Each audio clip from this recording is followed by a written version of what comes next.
कुछ कुछ ऐसा सवाल होता है जो मन में आते रहता है, बहुत सारे दोस्तों के भी मन में आता होगा, मेरे मन में भी आता था, अब नहीं आता है, अब थोड़ा सा चेंजिंग हो गया है, अपने मन को कंट्रोल कर लिया हूँ।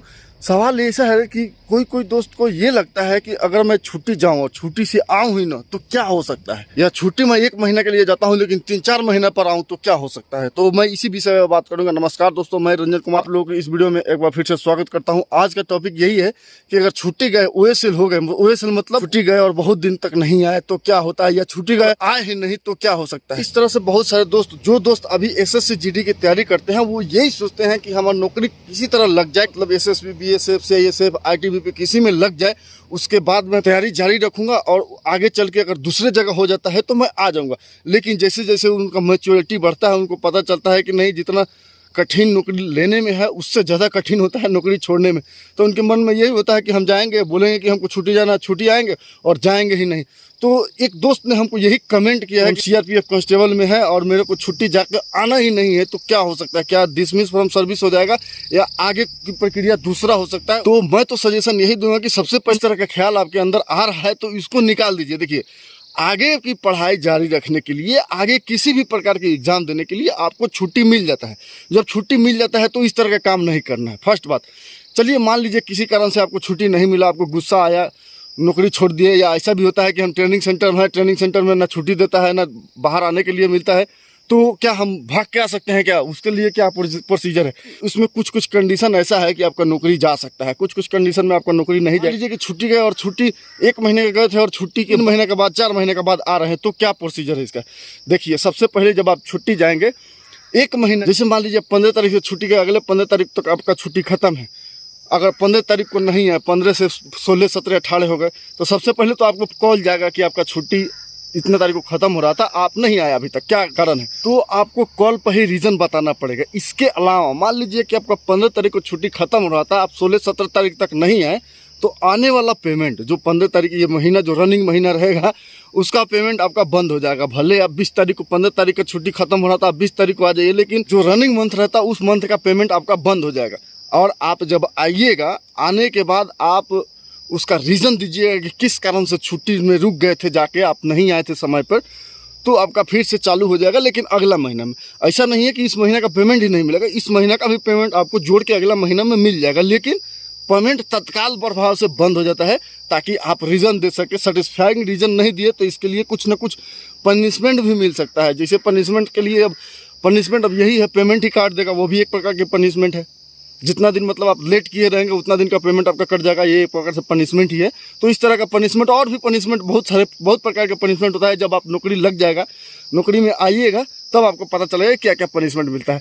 लेकिन आप मेजॉरिटी से समझ लीजिए कुछ ना कुछ पनिशमेंट आपको मिलेगा अगर रीज़न बढ़िया से नहीं दिए तो। मान लीजिए कि आप रीज़न दे दिए तो क्या होगा, छुट्टी के क्या, जो 5 दिन आप लेट होके आए हैं, तो 5 दिन लेट होके आए हैं तो छुट्टी आपका जो पिछले साल जमा रहता है उस छुट्टी में से रिकवर कर दिया जाएगा। अगर ये नहीं रहा तो आपका एक्स्ट्रा छुट्टी काट दिया जाएगा और पेमेंट भी काट दिया जाएगा, क्योंकि आपके पास छुट्टी था ही नहीं और बिना बताए आप रुक गए थे। इसी प्रकार से अगर मान लीजिए आप 5 दिन के जगह पे 3 महीना लेट हो गए, मान लीजिए 1 महीने के छुट्टी गए थे या 3-4 महीने के बाद आ रहे हैं, तो ये सेम प्रोसीजर होगा, लेकिन उसमें थोड़ा सा आपका जो पनिशमेंट का है वो चेंज हो जाएगा। पनिशमेंट बोले तो पेमेंट तो आपका मतलब उसी दिन से रुक जाएगा जब तक आप नहीं आएगा, आने के बाद भी आपका पेमेंट 2-4 महीने तक लेट ही रहेगा। जब तक आप सेटिस्फाइंग रीजन नहीं दीजिएगा किस कारण से रुके थे, तब तक आपका पेमेंट नहीं आएगा। इसी के साथ जैसे 1 महीना आपका लेट होगा, तब आपके घर पर लेटर जाना शुरू हो जाएगा कि आप 1 महीने की छुट्टी गए थे, आपका 3 महीना चाहे 2 महीना होने वाला है, आप अभी तक नहीं आए, या तो आप रीजन दीजिए या आप यहाँ पे आके बताइए क्या कारण है कि नहीं आ रहे हैं। चलिए किसी कारण से आपका मन हुआ कि नहीं, हमको नौकरी नहीं करना है, हम आ गए हैं, आप जाएंगे ही नहीं, तो नहीं जाइएगा तो भी आपको लेटर आते रहेगा बजाते। अगर नहीं जाते हैं पुलिस में भी इन्फॉर्म कर दिया जाएगा। साथ ही साथ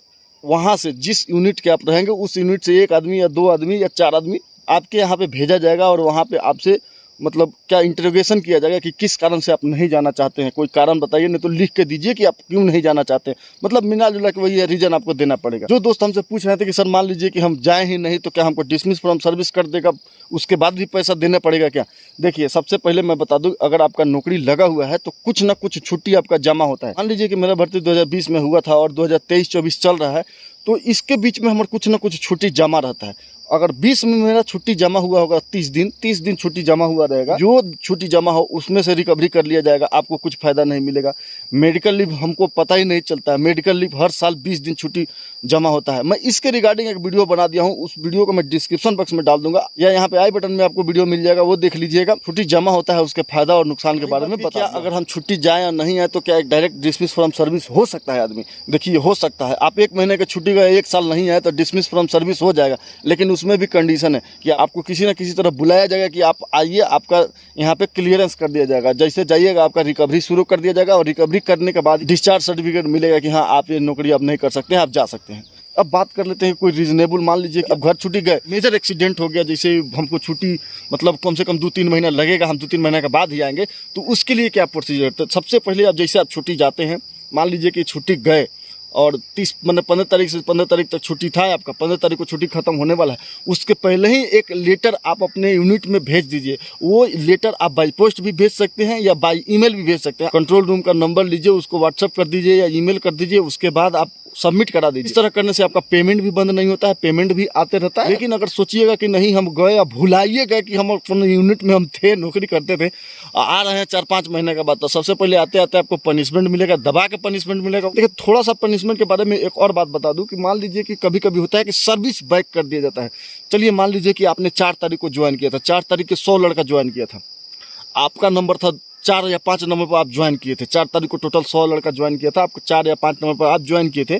अगर आपका 1 दिन सर्विस पीछा हो जाता है तो पता है मतलब आपका ज्वाइनिंग 4 तारीख से 5 तारीख को कर दिया जाएगा। मतलब वो 100 आदमी था ना, 100 आदमी आपसे 95 आदमी जो जूनियर था, वो 95 आदमी आपसे सीनियर हो जाएगा। और ये बात पहले नहीं पता चलता है, जब प्रमोशन आता है ना उस समय बहुत फील होता है। बहुत सारे दोस्त ऐसे हैं कि 4 तारीख को ज्वाइन किए हैं और 5 तारीख वाला अभी तक कांस्टेबल है और 4 तारीख वाला हवलदार बने हुए कितना साल हो गया। 4 तारीख को ज्वाइन किए थे, पनिशमेंट मिल के 1 दिन सर्विस बैक होता है तो 5 तारीख को चला जाएगा। 4 तारीख वाला आपसे सीनियर हो जाएगा, जो आपसे 95 आदमी जूनियर था वो सीनियर हो जाएगा। उसके बाद भी 5 तारीख को भी जितना आदमी ने ज्वाइन किया होगा वो सब आपसे सीनियर हो जाएगा, क्योंकि आपको सबसे लास्ट में जोड़ा जाएगा 5 तारीख को। तो समझिए 1000 आदमी से जूनियर हो जाइएगा, क्योंकि कहीं ना कहीं आपके एसएसबी का हो, बीएसएफ को हो, आईटीबीपी को हो, सीएसएफ को, अगर ज्वाइनिंग चलते रहता है उस हिसाब से आप बहुत पीछे हो जाइएगा। पता चलेगा जब प्रमोशन होगा उस समय। इस पनिशमेंट से बचने के लिए यही है कि आप इंटीमेट कर दीजिए, कि इंटीमेशन दे दीजिए कि हम फलाने काम के लिए आए थे, वो काम नहीं हुआ, अभी बहुत टाइम लगेगा या दूसरा इमरजेंसी लग गया इसलिए मैं रुक गया हूँ, मैं अपना काम खत्म करने के बाद आ जाऊँगा अपने यूनिट में। तो इस तरह आपको पनिशमेंट भी नहीं मिलेगा। उम्मीद करता हूँ कि आपको ये वीडियो पसंद आया होगा। पसंद आएगा तो वीडियो को लाइक कीजिए, चैनल को सब्सक्राइब कर लीजिए। मैं मिलता हूँ अगले वीडियो में, तब तक के लिए नमस्कार, बाय बाय, जय हिंद।